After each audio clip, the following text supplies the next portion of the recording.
sa inyo. Kaya ito, nag-joyride kami papunta sa may rock formation. Ayun.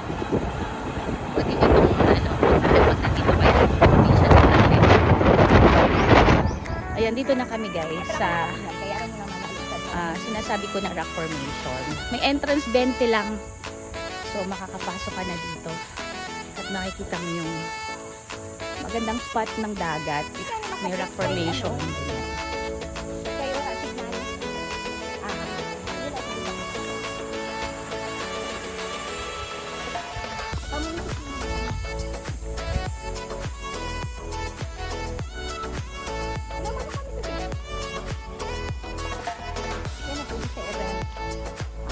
Kubo dito, ayun, so pwede siya gantahan, gusto niyo magstay ng dito bababa na kung hagdan. Ayun, tapos mapansin mo, ayun, andun may floating cottage siya. Ayun yung dagat.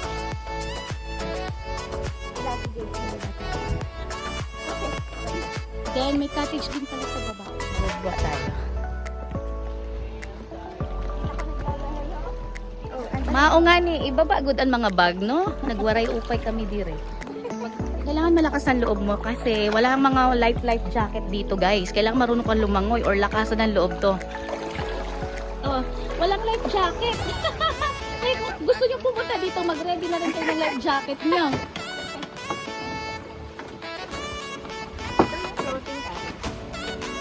Ay, ang ganda ng vibes. Oh, sarap 'di ba, guys? Sa Manila, kung gusto niyo talaga ng ganitong vibes, diba, uwi kayo sa probinsya.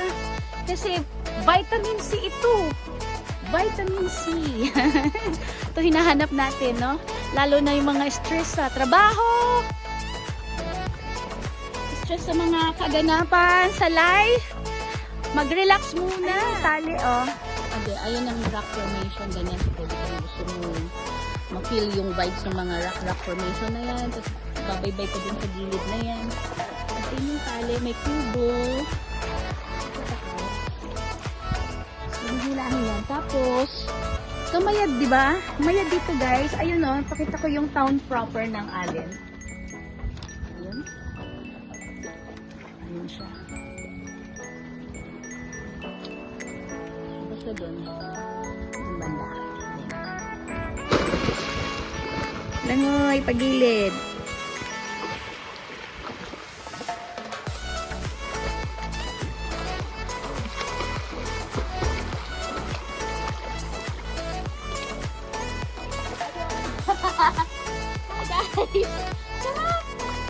Ayan, ito yung mga fish catch. Ayun, mga sariwang huli.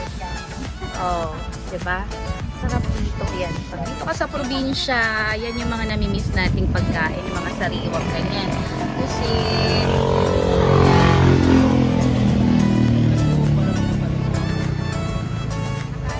kaya ng ate ko, busy siya sa kanyang ganap ngayon at siya ay ang aking cook. Ayan, dito namili siya ng malalaking isda. Ano ba yung isda na yan? Pampano. Pampano. Ang ganda ng kulay. Ilapag natin dito sa lamesa. Ang ganda ng kulay ng hilaw na pampano. Kasi yan ang malalaking alimasag, sariwa talaga yan. Sarap yung tingnan mo itong pampano na to. Walang ganyan sa ano. Para siyang local yan eh, yung pampano doon sa Maynila. Ano yun? ano ba yung sa Maynila? Imported yun. Ganito pala ang local. Kaya sabi ko, yan ba yung pampano? Kasi, iba po ang kulay na tingnan nyo. Kasi fresh pa. Fresh! Ay, sarap nito ihawin. Mamaya po ihaw na yan. Tapos meron pa kami dito mga malaking sugpo. Diba? Eh, mura lang kasi ito dito. Biruin mo. Mga ganito kadami. Oh, nasa 200 pesos. So, tsaka lapu-lapu. Saan na yung lapu-lapu namin? Diba guys? Share ko lang sa inyo kasi parang masarap lang dito sa probinsya. Nakikikain kami yung laki ng lechon. Yan po dito sa probinsya. Pagka na may handaan, di pwedeng hindi mawala yung lechon. Timing ang punta ko dito sa probinsya. Fiesta dito sa Gin-Arawaya ng ate. Makipiesta tayo. Panay kain. Panay ang kain. Ito, ito gusto ko yung malaking isda. Ayan, Pampano. Pampano. Ayan, totoo. Ito tulingan na malaki na.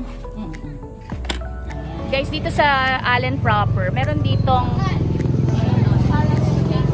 seafood restaurant. I-share ko sa inyo kasi pwede kayo magstay at kumain dito. Ayan, pakita ko lang sa inyo yung place. Nakakabili sila. Ang ganda ng vibes dito. Ayan. Ito yung counter nila. Ang mura ng food. Siyempre, mga favorite na dito. Mga snacks, merienda, Pinoy food. Para snack meals, sizzling and catering. Ayan, ito yung dining nila. Tapos meron sila dito sa corner nila para may bar effect sila. Ayan. And ito yung loob, no? Ito. Parang papansin nyo, parang ang gaganda ng mga salamin. Pagpasok dito, meron silang parang private place for a short or mga small group, ganyan. Oh, and aircon siya. Ayan, nakaka-social ang dating na classy lang. And pagpasok mo dito, ayan, may mga salamin, oh. By the way, dito, oh, kumpleto siya. Meron siyang maganda ang restroom, malinis. Ayan, oh. So, dito naman sa area na to, kung gusto mo ng umanta or may singing vibes ka, punta ka dito sa KTV room nila. Ang ganda. Ayan. So, TV. So, for a group of 5 or 6 or 8, pwede na kayo dito mag-tambay at mag-banding. Ayan. So, naka-aircon yan. At take note guys, mura lang siya. Budget friendly. Ayan, so marami. May free, Merong- one bucket. Tsaka may So may mga freebies na siya. May free bucket of beer na. Oh, sa 2.5. Oh, biruin mo. So, ayan, kung hindi nyo alam na merong ganito dito sa Allen, pues ngayon alam nyo na. Okay? Bye guys! Na, dito ako sa Fast Cut guys. So, from Allen, ayun o. Sobrang init din dito sa province. No? Kasi iba ang klima talaga ngayon, no? Ayan, kahit nasa along side na kami ng dagat, pa-refresh muna tayo na halo-halo nila dito. Ayan.